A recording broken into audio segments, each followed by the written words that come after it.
the one important thing about management, you've got to be able to make decisions that are unpopular, but know you're right, that's part of the job, and I think I can do that.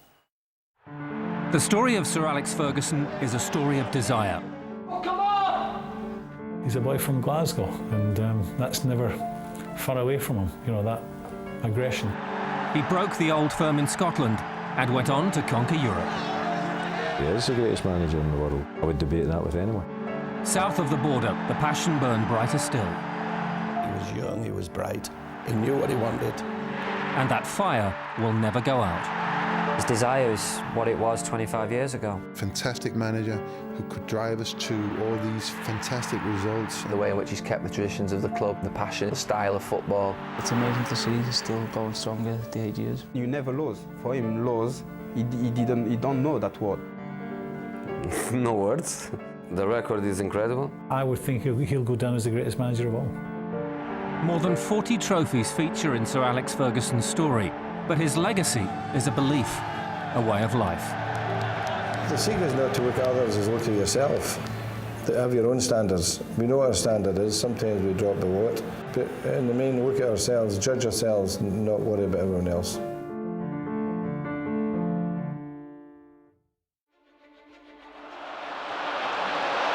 In 2011, Manchester United made history again. They claimed their 19th league title, finally overtaking Liverpool's record of 18 championship wins. For their manager, Sir Alex Ferguson, it was yet another milestone in a career littered with silverware. But the trophies won point to more than just a professional desire. I think we're all judged with results, but I think the best way is to judge yourself in terms of what you believe in and the satisfaction you get of achieving that belief. I'm so fortunate to work with him day in, day out, and he is not only one of the greatest managers of all time, he's one of the greatest human beings with very high standards and high values of normal things that are important in life, and he's besides a great manager, a fantastic life coach. Alex Ferguson was born in Govan, Glasgow, on New Year's Eve 1941. A boyhood Rangers fan, he went on to play for Dunfermline, scoring a hat-trick against Rangers before moving to Ibrox in 1967. His playing career spanned 6 clubs and more than 300 games. I basically was a goal scorer. You know, I had a great goal scoring record at Dunfermline, a good one at Rangers, and in every club I was at, I think I played about 322 or 342 league games and scored 190 league goals. But, yeah, I enjoyed a spell at Rangers and Dunfermline. It was good because that was me at my peak, really. Outspoken as a player, Ferguson's leadership qualities pointed towards a career in management. After a brief spell with East Stirlingshire, he took charge at St Mirren. St Mirren was a good apprenticeship in the sense of bringing my philosophy into football, because I always believed in producing young players and coaching. At that time at St Mirren, that's all we did. Over 4 years at St Mirren, the club progressed, winning the 1977 First Division title. But Ferguson sought a bigger challenge, and at just 37 the opportunity arose. He took charge at Aberdeen and made his intentions clear from day one. Oh, come on! Nothing wrong with losing your temper, nothing wrong. At the end of the day, they get plenty of praise, and I think that sometimes premeditated, to be honest with you. You know, I think you've got to use all your facilities as a manager. There's times it's suitable to lose your temper. When he came to the club, he was young. He obviously wanted to make his mark at the club. So it was a wee bit of, him finding out about the players and the players finding out about the new manager. He used every tool that he had to get players to play. He treated players differently. Some he knew he had to be on their case the whole time. And some, as I say, felt that was a sign that he didn't like them or whatever, which was not the truth at all. He was basically just trying to get the best out of you. It was some quite aggressive stuff at times, but as I say, it was all part of a learning experience, and you either went with him or you didn't. The manager's commitment to the cause was total. In March 1980, Aberdeen trailed Celtic by 8 points. And with snow affecting the Scottish fixture list, a crucial match against Morton was in jeopardy. I got all the ground staff in, all the apprentices, all the kids, myself, all my staff, even our chairman, old Dick, was out there at 6 in the morning clearing the snow off the pitch. And we got the game on, and we won 1-0. And we didn't lose a game until the end of the season. After that, we went, I think, 15, 16 games without defeat. Big occasion for you. Come on, enjoy it. Oh, you will, Gordon. Come on, Dougie. Alec, Gordon, well done. Well done. A resounding 5-0 win against Hibernian clinched the league title for Aberdeen. It was the first time in 15 years neither Rangers nor Celtic had won the league. Alex Ferguson was becoming a force to be reckoned with.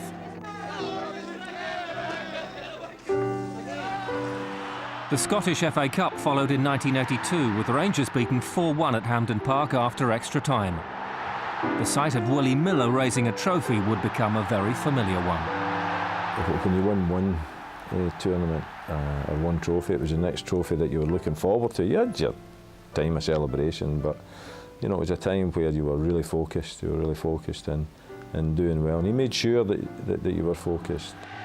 Aberdeen at that time, it was starting to mature. The team was starting to mature. The young players were a revelation. We started to, look at a really good team. The next target lay further afield. Ferguson was determined to prove himself in European football. In 1983, Aberdeen reached the European Cup Winners' Cup final in Gothenburg. Their opponents, Real Madrid. McLeish, deflection, Black. And Aberdeen take the lead. There you go with the dummy. Careless one from McLeish. That'll be a penalty kick, yes. Leighton is penalised. Well, a penalty kick for Real. Juanito will take it. No chance for Leighton. Delightful little chip forward. San Jose, the covering player for Mark McGee. Hughes waiting in the middle. Yes! That is a magnificent goal for Aberdeen. You know, the scoreline says 2-1, it could have been 10. We absolutely slaughtered them. But, you have to look upon it as a sort of a fairy tale.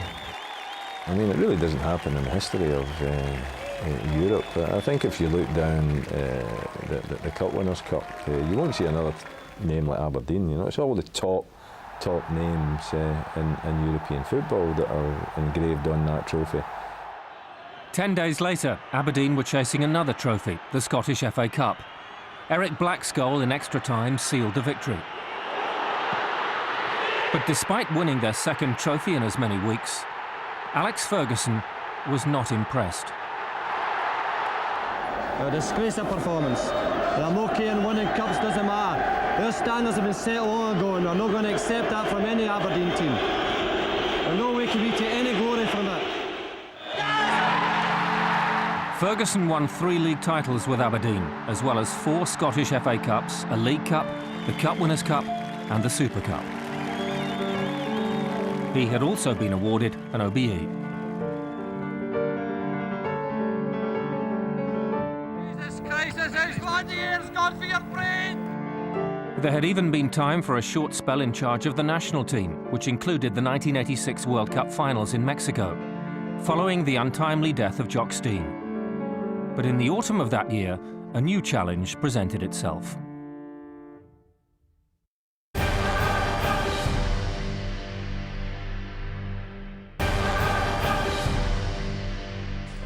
On the 6th of November 1986, Alex Ferguson arrived at Old Trafford to replace the charismatic Ron Atkinson. Right from the outset, Ferguson's target was clear. The only way we can win the European Cup is by winning the league. And that has got to be the target for Manchester United. And that's the challenge to Manchester United players, not to Alex Ferguson. Manchester United players must surely see that as the greatest triumph for themselves, because 20 years is a long, long time. United's history was rich, fantastic history. Particularly in the production of young players in Mark Busby's time. And I thought that was the right route. I thought that's the way Manchester United should be. And we worked really hard, Archie Knox and myself, we worked really, really hard It took years to turn the whole thing round.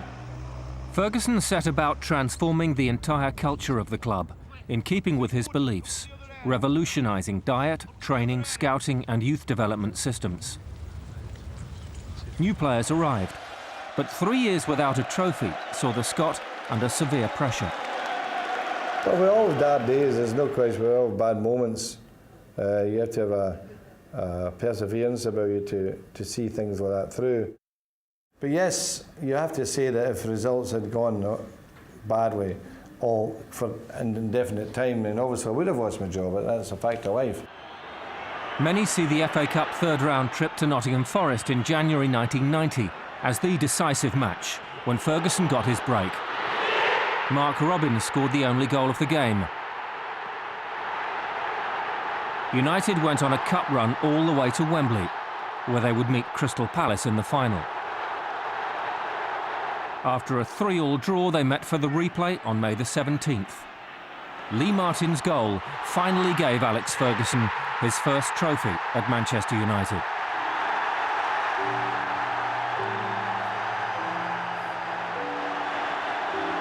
The tide of opinion was turning. I think that was probably the point where people say, it's a different United. I've brought in 5 players in 1989 who were half the team to win the Cup in 1990. Ferguson's first trophy with the club was swiftly followed by his second. Mark Hughes scored both goals in the Cup Winners' Cup final against Barcelona in a 2-1 win. It was all coming together, but this was just the beginning. The results, the evidence was starting to show. The young players were starting to come through. Ryan Giggs and Wee Sharp and young players like that were all starting to emerge out of the pack, and they were showing promise. Sharp and Giggs had been a revelation, and the 1992 season saw a fight for that elusive league title. But the young stars were swiftly and memorably reminded of their responsibilities. The manager come round to Sharpie's house. There was a few apprentices there, a few girls, and we were all ready to hit the town, so the manager come round and caught us really in the act. He sat us down through everyone else at the house, told us in no uncertain terms, you know, what he expected of a professional footballer. 1992 saw Leeds United win the title. The following season, United came back stronger, but with 6 games left, they were 1 down against Sheffield Wednesday, with seconds remaining. In one of the most remarkable comebacks in Premier League history, Steve Bruce scored twice. Put back by Pallister, and Bruce is there again! Can you believe it? Look what it means to the manager! Manchester United won all of their remaining games, and Ferguson had delivered the club's first league title in nearly 3 decades. First championship with Manchester United was unbelievable. It was a long wait, but once it came, it was celebrated, and you could just sense it, feel it everywhere. We felt that we had to do it this year, and thankfully we did. We played great football that year, and that sort of relief and sort of confidence that we got from that just spurred us on to go on and give us that taste to carry on winning leagues. That's the barometer, of course, of Manchester United is a week. We hadn't won it for 26 years. I think the catalyst was bringing Cantona. He brought an incredible confidence to all the players because he had that inner confidence himself and exuded that into the team. The players loved him. The players absolutely idolised him. Eric was probably just the icing on the cake. He just made so many important goals, he scored so many important goals, and he just gave us that extra dimension that perhaps we were missing. The 1993 league win was the beginning of a football dynasty. The title was successfully defended the following season, before the double was completed with a 4-0 win against Chelsea in the FA Cup final. United were now the dominant force in English football, but to move forward, Ferguson knew he had to rebuild, and the following season key players departed. In the summer of 1995, Paul Ince, Mark Hughes and Andrei Kanchelskis all left Old Trafford. Managing change is very difficult because, like family, you get very attached to footballers. And when you see them grow old and you know that they're not the same players, and you have to make some important decisions for the club, then it's not easy. Not for the first time, Ferguson put his faith in youth. People could see within the club was these were potentially top young players coming through. And then, of course, that 91-92 group with Butt, Beckham, Neville's, Scholes, we had an incredible array of talent. The amount of young players he's brought through the club's been fantastic, and he believes in young people and gives them the chance and gives them the head and believes they can sort of climb a mountain for him. By 1996, the kids, christened Fergie's fledglings, had repaid their manager's faith with another Premiership win. At Wembley in May, only Liverpool could prevent a second league and cup double. Eric Cantona settled things with only 5 minutes left. Ferguson had now lifted 12 trophies in a decade at the club. It had always been a long-term vision. A football club is not just the team, the first team itself. A football club is the infrastructure, your staff, your youth team, school kids coming through, reserve team, staff who can cope with that, good coaches. You know, it's not just about a football team, and that's what I believe in. In 1999, Manchester United were chasing 3 trophies: the FA Cup, Premiership and the Champions League. In April, they met Arsenal in an FA Cup semi-final replay at Villa Park. Peter Schmeichel's last-minute penalty save forced the tie into extra time. With the team still tied at 1-1, the ball fell to Ryan Giggs. I was having a bit of a nightmare, actually. I kept giving it away, so I decided the next time I got the ball I was just going to dribble and see what happened. And yeah, thankfully I scored that goal, and I think it gave everyone that lift and everyone that belief that we could go on and do something special that season. Just a week later, United's never-say-die attitude came to the fore once again. In the Champions League semi-final second leg against Juventus, they fought back from 2-0 down to win 3-2, booking their place in another final.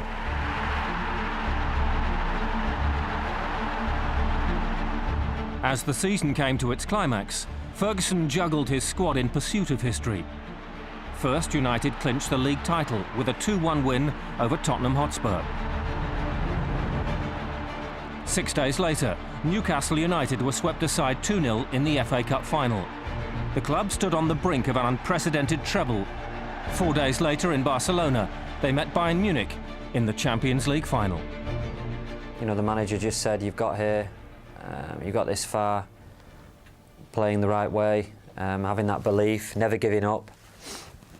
So whatever happens, you know, don't give up. Basler. And it's in! Oh, it's not the start Manchester United wanted. Delight for Bayern. You know, 1-0 down at half-time, I think it was important what the manager said at half-time. You know, you don't want to be walking past that trophy at the end of the game, not being able to touch it. You know, just think how you're going to feel. Them words spurred us on. I think my favourite goal is and will always be the equalising goal in the Champions League final, because that gave us a shot. We're now into the 3 minutes of added time. Schmeichel's up for the corner. Giggs. Sheringham! United are back in the game. Seconds away from the final whistle, and Manchester United have drawn level.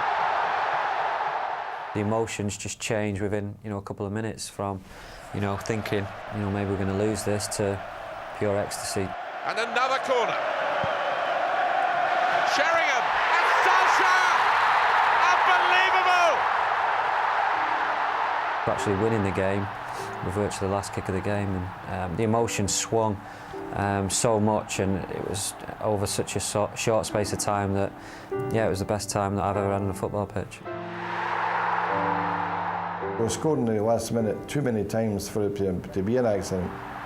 What it did tell you about Manchester United was that they had an indomitable spirit of never giving in and chasing right to the wire, to the very last breath. And that is not an accident. That's the character of the team. That's the personality of the team. And you know, because of that, they deserve to win it. The streets of Manchester ground to a halt as the city paid tribute to the team and the manager who'd put them in the history books.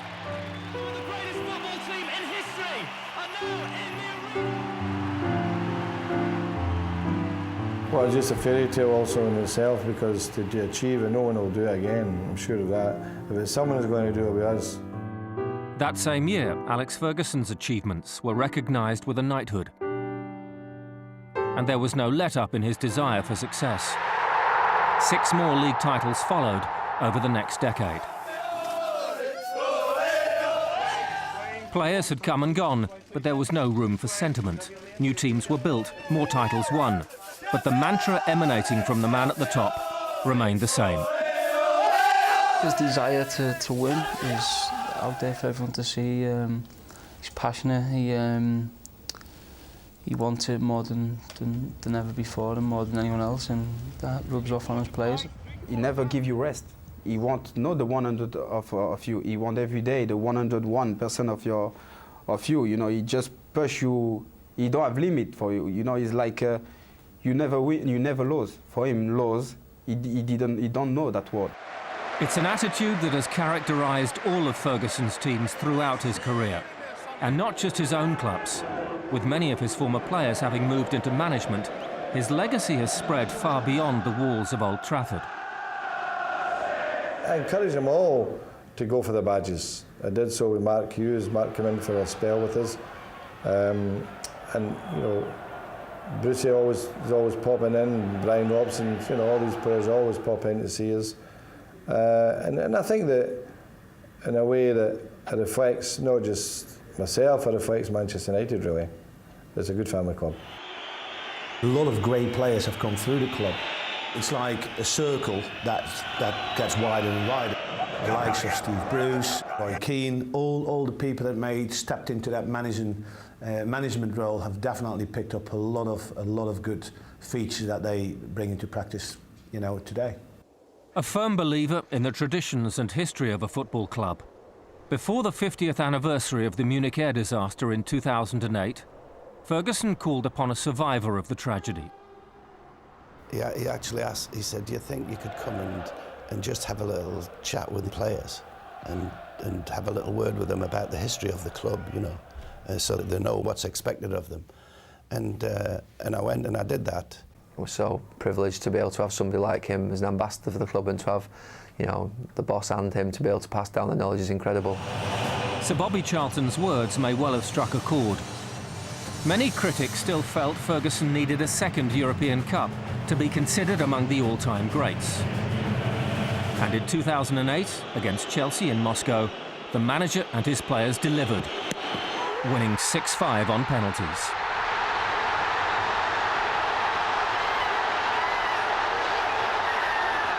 Who knows, you know, the difference between winning the Champions League might have been that little chat. Sir Bobby led the team up to collect the trophy, 40 years after he'd lifted it himself and 50 years after the Munich air crash.